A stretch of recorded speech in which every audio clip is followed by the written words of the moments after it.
can't get inside my engine. I am officially stuck. Well, how am I gonna do? Oh, I've abandoned my train. I've like abandoned my train. Let me try this one. No, I can't even get in my train. This is so dumb. Hello everybody, welcome back to Train Sim World, where we are driving Sandpatch Grade I368 Manifest Chicago to Cumberland.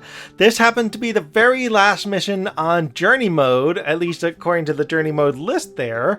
By clicking getting started, I want to show you something really interesting. If we go to the outside camera, besides the fact that we got a train sitting there, we got two engines in the front, we've got a bunch of boxcars in the back, and if we just go to camera 8 there, you'll notice that this train looks super familiar. It looks very much like the last mission we just did. In fact, the route that we're doing literally is the last mission we did. We go to Garrett Main number 2, Sandpatch number 1, Hyndman, Ellerslie. But where things start to change is we stop at Cumberland Receiving Yard Track 8 and then stop again at Cumberland Receiving Yard number 8.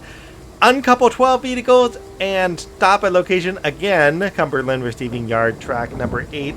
All of this is for 8,450 AP points. So if you did really well in the last mission, you're going to smooth sail this one because this train is only 1,800 tons rather than 3,000 tons, and it's a whole heck of a lot shorter at 42 feet or 42 cars instead of 52 cars.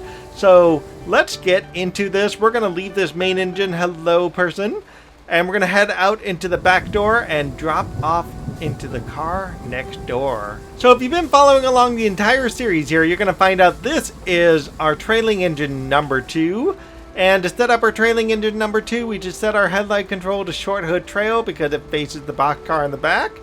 And we turn on our number light, which always mysteriously turns itself off. We make sure distributed power is shut off. And we turn off the radio because they love magically turning on. We sit in the engineer's seat, check our automatic brake handle is off, check for independent brake is released. Go to the computer, go to air brake green, make sure that's cut out and trail in all 4 of these setups there. Exit that, go down to the bottom 3 in the corner. Check our engine run, gen field, and control and fuel pump. Make sure all 3 of these are shut off, and then also shut off our dynamic brakes. We won't need that. And with that, this engine is officially set up. We don't need to do anything else for this engine. So our main engine is our leading engine. So in order to address our leading engine, I am getting stuck in the doorway. That's so terrible. We're going to set our headlight control to short hood lead because our short hood is facing outward, of course. We're going to turn on our number light. We're going to turn on the window heaters, even though it probably won't do anything. Turn on the refrigerator, reset the radio. I'm going to come back to those 2 in just a second. We're going to sit down in the chair. We're going to set our automatic brake handle to full service and set our independent brake to full application. Why this game never seems to work the brake when you're not doing anything is so strange. We're going to go into the air brake screen as I've already done. Turn cut out to cut in. Turn trail to lead and make sure that's cut in and lead, and hit save changes, very important. Exit that screen, go down to the bottom 3 switches down here. Make sure engine run, gen field, control fuel pump, and dynamic brakes are all turned on, and while we're here, might as well turn on the gauge light. And if I remember right, it is actually April of 2018 of all times it could be. So we're going to do some low cool, come on, there we go, low cool air, just so we have some freshness there. It looks like that train is leaving us. We're going to turn on the cab lights. And now we can make sure the radio turn, well, the distributed power first, and then the radio turn itself on. Don't really need anything else other than just turning on some desk lights if you prefer. I always like my guest here to always have some desk lights, and always like to have him have a little bit of window wipers. That way he can see where he's going even though he's not doing any of the driving. Same for me, I love having the desk light for myself. I always just turn that dim switch all the way up to the top and put some window wipers. Same deal, so that way I can see where I'm going. Let's go into the map and we can see where we are. We are currently out at Rockwood Junction, so to speak. And we're going from Rockwood Junction. The first stop is out by Garrett, actually. Garrett Main number 2, which is ironically right next to Yoder. So I guess we're going to Yoder. To get this train moving, we got ourselves on a 0.6% grade. And 2 things we got to do. 1, we got to turn on the bell. 2, we got to call the dispatch. Says proceed to single with indicate. And 3, we blow our horn. Set our reverser, there we go. Set our reverser to forward, and our handle at least to number 2. Notch 2 should do to be able to get this train moving in the rain. And we'll release our independent brake first, and then drop our automatic brake right after it. I know we want to probably wait till that brake pressure equalizes and hits up to 80, but you know, we want to get this train moving and not get stuck rolling backwards. So that's kind of the important deal. And you'll notice that it filled up pretty quick to 89, nothing to worry about there. And if we just take a look at the wheels at notch 2, our wheels are moving. If you're concerned that going a little too slow, give it a notch 3. Just whatever you do, try not to get this blue box to go over the top of the line. You can see I'm already going to wheel slip, so I probably don't want to do any more than this. If I try to use the sand, all I'm going to do is just stick a bunch of sand right there and stick a bunch of sand right here. I don't need to just have sand here get in my way. That'd be the worst thing ever. So trust me folks, when I say just give your wheel some time to do its thing, it will roll your train out pretty quick. Don't rush it, don't try to overdo it. You'll eventually cause a wheel slip if you do. Just let your train roll along like you want it to. You can see down there we got a 45 zone coming up, so what we want to do is we want to get this train up to speed in the rainy weather here actually, and get this train going as fast as we can within reason. So we're going to go to notch 4, 5, 6, 7, and 8 eventually. Guys, I did it again. I don't know why I'm forgetting my front headlights again. I don't know why I'm doing that. That's the second time I've done that.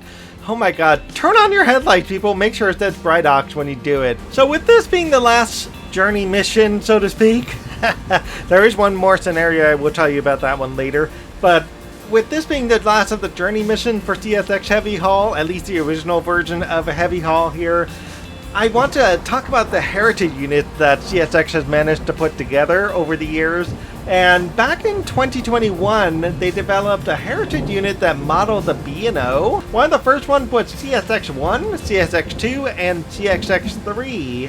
And those were designed to essentially give some honor and you know, support to the original where this railroad all came from back in the day. The original CSXs are actually still in service as of today, believe it or not. You can still spot them out there if you're out there in Maryland, Pennsylvania, wherever the CSX trains go.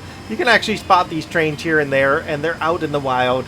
The inspiration for CSX 1, 2, and 3 were actually EMD F40PHs. The train at some point in 2022 opted to drive through Pittsburgh, Pennsylvania, and essentially look very similar to something called the Capital Limited that also drove through that same area. And these are F40s were actually the engines that were used for the design that was at CSX Transportation on the side, with the design looking like a Baltimore and Ohio railroad. So these were the original Heritage Units that were driven around, and also with the associated CSX cars that were also done in the paint scheme like the Baltimore and Ohio Railroad. Alright folks, so we're coming up on Garrett, Main number 2. The view out here, honestly, it's rather uninspiring because of all the dense fog that's here, the heavy rain, the storms, and everything that's just going on out here. So from Garrett, Main number 2, we're going to be going to Sand Patch number 1. I will take you out on a journey via camera number 8, not to watch my train go by, but to head out over the hill. Alright folks, I finally found it. It took me a little bit to find this. Out by these windmills, actually, on the map, roughly not even anywhere near where I am here, but somewhere back that way, on this section of the map, you can find these 3 little buildings just sitting in the middle, just across the river there, and you're going to find something very interesting.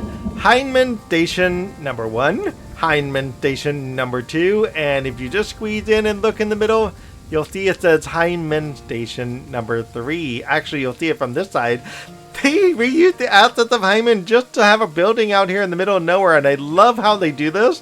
You can actually find other buildings that are designed the same way, where they're just kind of out in the middle of nowhere, just kind of things that you can see in random places. My alerter's going off, I better hit that button. There's also one somewhere where there's actually a station. I just realized that's the track. There's actually a station that they reused, but they sunk the station into the ground. I don't know where that is right now. But I'm going up to the wonderful tower here. You can actually visit these if you go off the map far enough. It's the only way to get high enough into the sky to get to be able to see the windmills. As soon as you come closer, you just bounce up and go to the bottom like that. Or at least I think the fan blades are the thing that hit you. So the employees at the Waycross locomotive shop are the ones creating the paint design and the paint scheme for the various predecessor railroads, and as of today, at least as of me making this video, they've only got 7 of these put together. And the first one that they officially made, the inaugural version, what it is it basically looks like the front of this engine here, and then right around here where the blue stripe is going down, everything behind it becomes something else, including the back. So what CSX was intending behind this, so originally they were going to paint the entire engine, and it was actually by accident that they didn't paint the front, and someone high above said basically, hey, we like this, make this happen. And so because of that, the first inaugural version was the B&O, and what they've been doing is they're renumbering the engine. So this one happens to say 460 on the side of it, and if it didn't say 460 like it does there, what they would have done is taken that number and said, well, we're going to base it on the founding date of that railroad. So in the case of B&O, the B&O was actually founded in 1827, and so they're doing recognition of the year those railroads were chartered, so to speak. So what they're doing with the color scheme is the front of the engine is meant to be the CSX is moving forward into the future, while their past is represented on the rest of the rail cars. So the second heritage unit that they created was the Chessie system. I've talked about this one before, about how I just randomly discovered the fact that they did this, and it looks absolutely stunning and gorgeous. I'll put up those pictures again. More than happy to put that up. So that locomotive was renumbered from the number it originally started to 1973. The Chessie system was created in 1973 as a result of the merger between the cheapsteak, I'm just going to call it cheapsteak, sorry, screw me over if you want, but just tell me how it's really pronounced. The Cheapsteak and Ohio Railway was merged between that and the Baltimore and Ohio Railroad, as well as the Western Maryland Railway. All 3 of these railroads merged together, and it became the Chessie system, which gave us the iconic Chessie cap. So you can even see under dynamic brake number 3, the kilopounds are just going up and up and up, and it's enough to actually slow my train down, and so it's very hard to maintain the dynamic brakes in a way that makes sense. Even dropping it down to number 2, what it does is it just drops down to like about 20 kilopounds, and those kilopounds are just edging it out barely, and it either goes down or up depending on how steep the grade is here.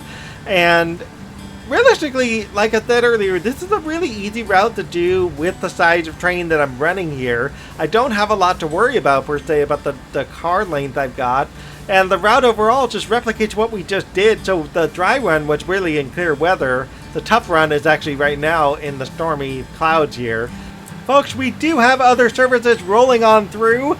Actually, all the services are heading inward toward Rockwood, so we don't have a lot to worry about there. He is the lucky one because he's hauling completely empty hoppers. As you can see right here, all of the hoppers are empty. Lucky him, he doesn't have any problems right here, unlike me, who I've got to deal with all these cars going into town. So CSX 1982 was the destination for the next heritage unit. That heritage unit is for the Seaboard system. It's recognizing and commemorating the start of the Seaboard rail line. And again, that was combining the B&O, the Chessie, and the Maryland system together. There was people on the Seaboard team that actually worked on the Seaboard coastline. Their family had worked on the coastline, and to have the chance to be able to do the paint scheme for a train that their family members were a part of was really neat to be able to do. It was created again in 1982 when the Seaboard coastline was merged together with the Louisville and Nashville Railroad system. The Seaboard system was the first step under the CSX Corporation Holding Company to combine all of the heritage railroads into one single name. I don't exactly know how this train even hit that 25 zone. Let me go back to that little icon back here. So it's really dumb because this is where the 25 zone is, roughly just outside of Glencoe, just after Mant, and it says 35 here. I have no problem with it saying 35 here. The 25 zone happens to happen right about here, which is really dumb. It's like, really? Tell me it's 35, yet it's 25. It doesn't even say on the sign that it says it's 25. Neither side of the sign says 25 for me. I can't get inside my engine. I am officially stuck outside my engine. I'm pressing 1 and I cannot get inside my engine. That's so terrible. Well, how am I going to do... Oh, I've abandoned my train. I've like abandoned my train. This guy's driving the train for me, but yet I'm still here doing the thing. I don't understand what's going on here with my train, but I guess it's working. As long as my train's driving, as long as I'm still able to be in the controls. Am I even in this one? I'm not even in this one. You know what? I bet you I could press Control Plus, maybe? Control Plus doesn't work. What the heck? I cannot get in my train. Alright guys, I just realized I am here, but I can't move. I seem to be stuck right here, but I can actually go on back into the train just by doing that. But whatever reason, my train is just jammed and I can't get back inside. I've accidentally also turned off the wipers so my guy in there can't see. The only thing I can do is just try to turn it back on, but that's not going to help because I don't need all the wipers on, but I guess I'm going to have all the wipers on. Whatever, I just can't get back into my seat. I wonder if I could just sneak in via the chair. No, I can't do that. I don't know what I'm going to do, folks. I'm just like stuck out here on the wrong side of the train, and I can't even get inside. Oh, wait, maybe if I just do this. Let me try this one. No, I can't even get in my train. This is so dumb. Alright, folks, I might have a fix for this, maybe. I just realized I forgot I can use 0 to get the camera, so let me see if I can get default interior camera. That has failed me. Really? That has failed me. There's nothing but default interior camera, so I'm just stuck with these camera options. Good thing on this mission, I don't actually have to step out of the train and go somewhere. That would have probably screwed this mission. So I'm stuck with this glitch where I'm just hanging in the air every time I press 1, so I'm okay. Everything's going to be okay, right? The next locomotive, the 4th one in the series of heritage units, they decided to take the Consolidated Rail Corporation, also known as Conrail, and that number bears 1976, which is when Consolidated Rail Company was put together.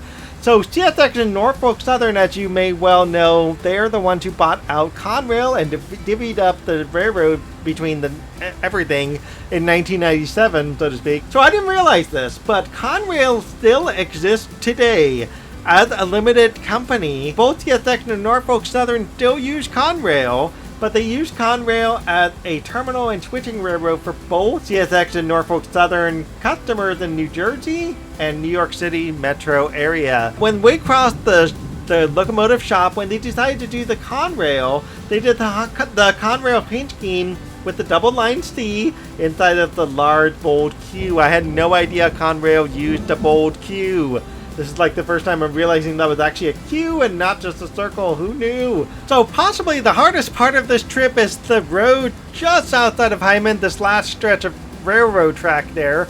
It's probably the hardest piece of this just because of the fact that you're at a 1.5% grade. Your dynamic brakes doesn't really compensate very well at this speed. And it's really hard to keep this at a 39-20. I'm 39, I don't even know where I'm getting that from. A 30... 29, 28, 27, around that speed limit there. It's really hard to do, and you have to kind of go back and forth between the dynamic brake, so to speak. So the 5th locomotive in the CSX Heritage Series isn't one that you'll be thinking of. And now, if you notice, the dates were sequential all the way up until this one. So this one happened to be the C&O Railroad, which was formed in Virginia from several smaller railroads and became the Chesapeake, and Ohio Railway. And that was formed in 1869, so that numbering of that engine is 1869, of course. The C&O Railway was actually one of the more major lines in North American freight and passenger for nearly a century before becoming part of the Chessie system in 1972 and eventually subsequently merging into CSX that we know and love today. In 1970, the C&O had nearly 5,000 route miles of track stretching from Newport News, Virginia, all the way to Chicago and the Great Lakes. So quite a bit of a range in that original rail line of the C&O. And by the time it became part of CSX, CSX ended up owning all of those rail lines and doing what they usually do today. The 6th locomotive in the Heritage Series for CSX was the Louisville and Nashville Railroad. This one happened to be numbered 1850 because why? It started, of course, in 1850. So the Louisville and Nashville Railroad was chartered by the state of Kentucky in 1850. The L&N grew into a vital transportation network between the Gulf Coast and the nation's heartland.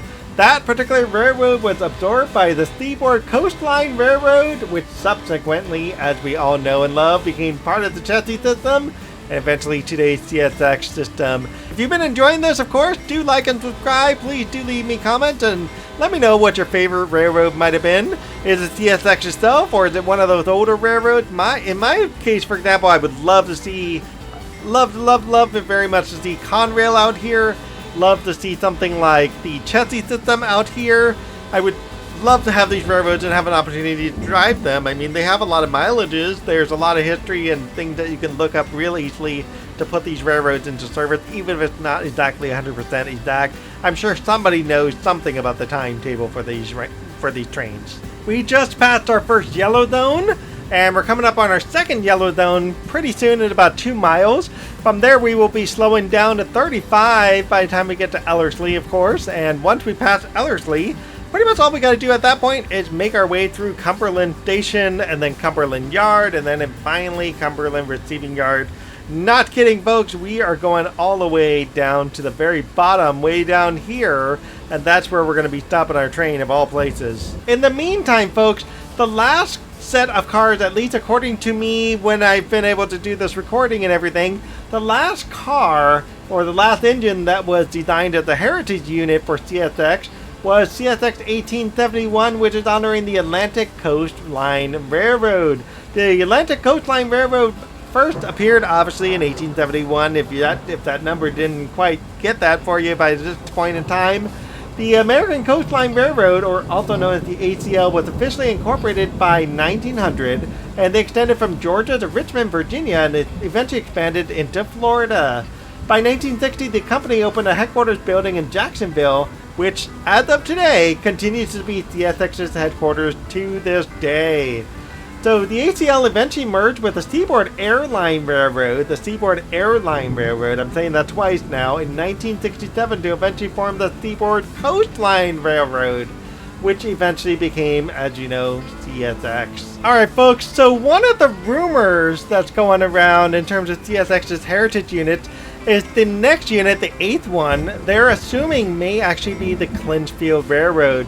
Believe it or not, Clinchfield was also absorbed by CSX. I actually did not know that. I thought there was an actual railroad called the Clinchfield Railroad System. In fact, there was. It just was absorbed by CSX. Who knew, right? I did not know that at all. Lionel, the railroad company that makes model trains, right, they made a version of the Clinchfield that I actually particularly like. One of the reasons that they're making a rumor about the Clinchfield engine is the fact that they usually run the Clinchfield line over at the Santa train, so to speak, and it moves through the Copper Creek Viaduct at Spears Ferry. CSX has actually driven the original Clinchfield rail cars, so to speak, and the original Clinchfield engines over there, and so they're thinking that might be one of the rumored things of releasing such an engine over the Christmas holiday.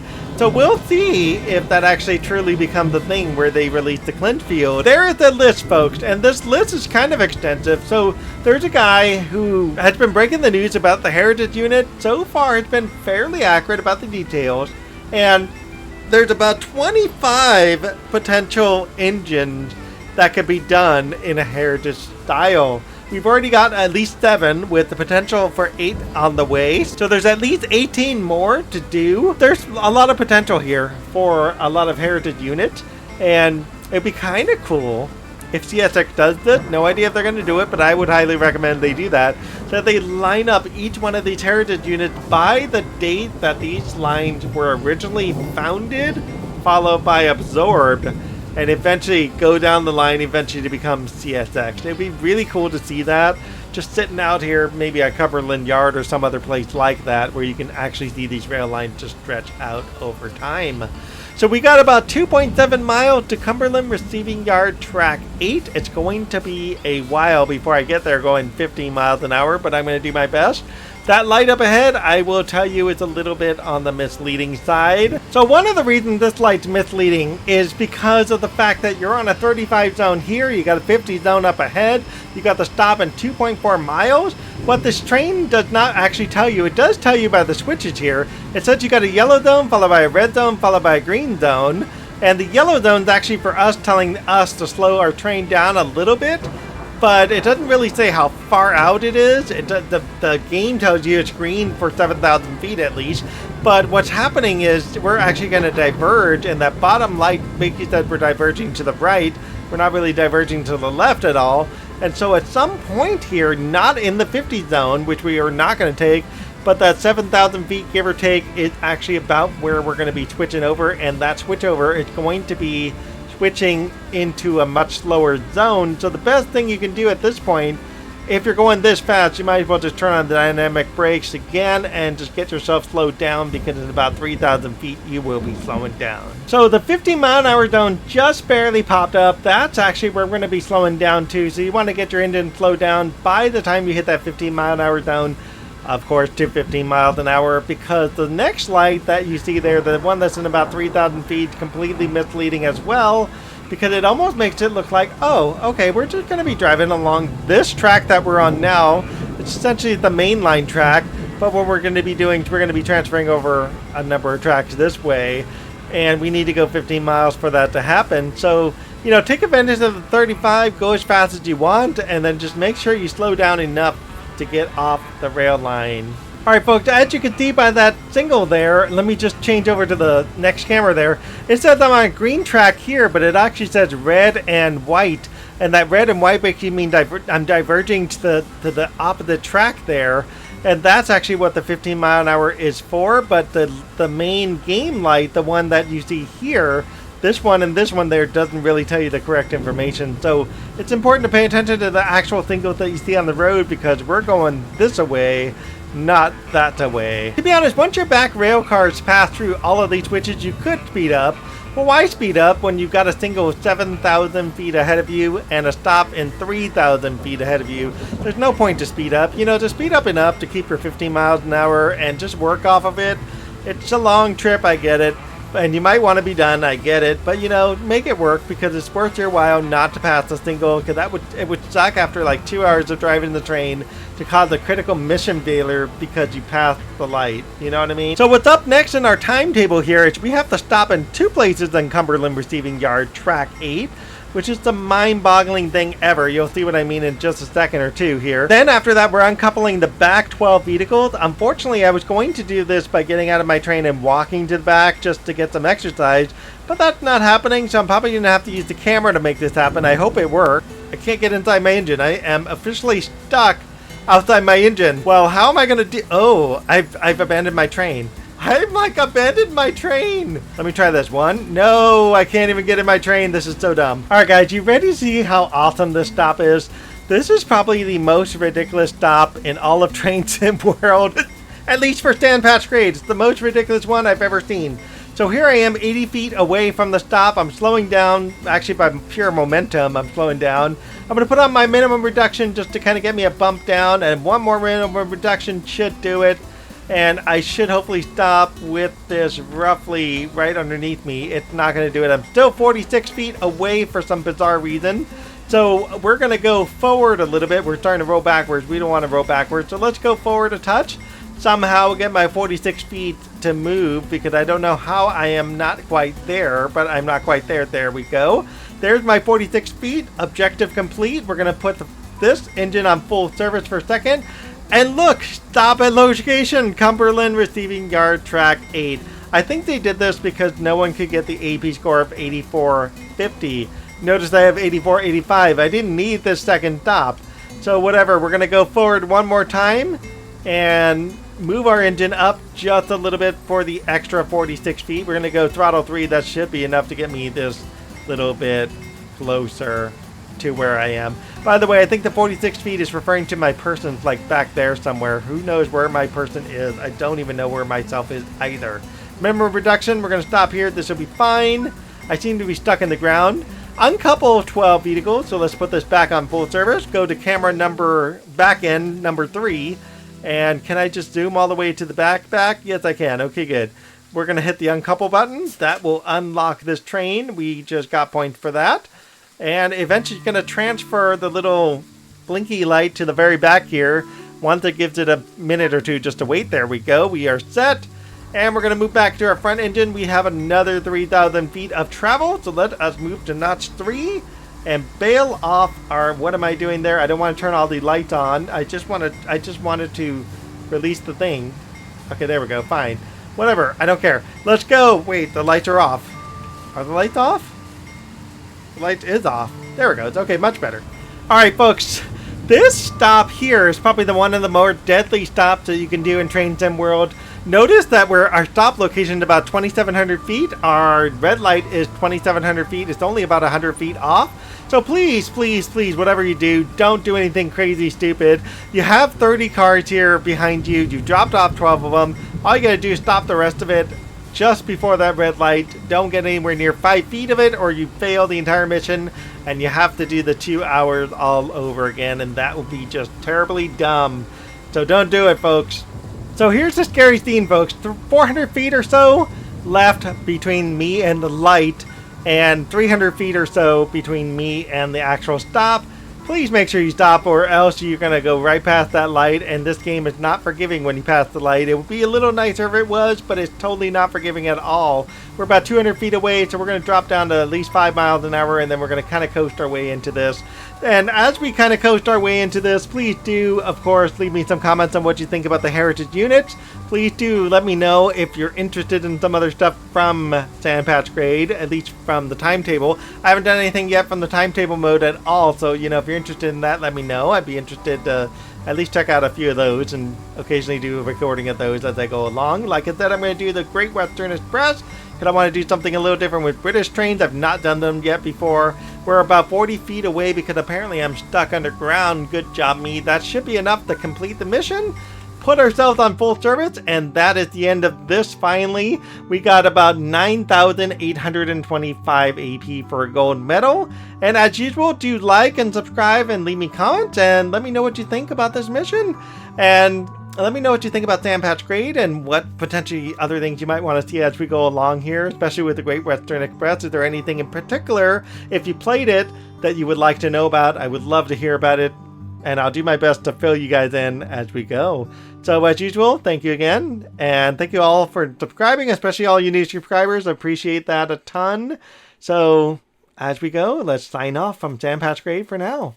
See you later. Bye. That's so strange. This train's not supposed to move. This toggle is on. Well, the DRA is actually preventing my train from moving. I'm probably on a... Oh, that's why it's moving. I'm on a slight grade. Okay, well, there you go. So the DRA, when it's turned on, if you use this for realism and you turn on the DRA, which I actually prefer to do, the DRA will prevent your train from going through a red light or a red signal, and it's a good way to remind yourself, like accidentally moving it forward like I did, and this will keep your train from rolling away on you. So it's very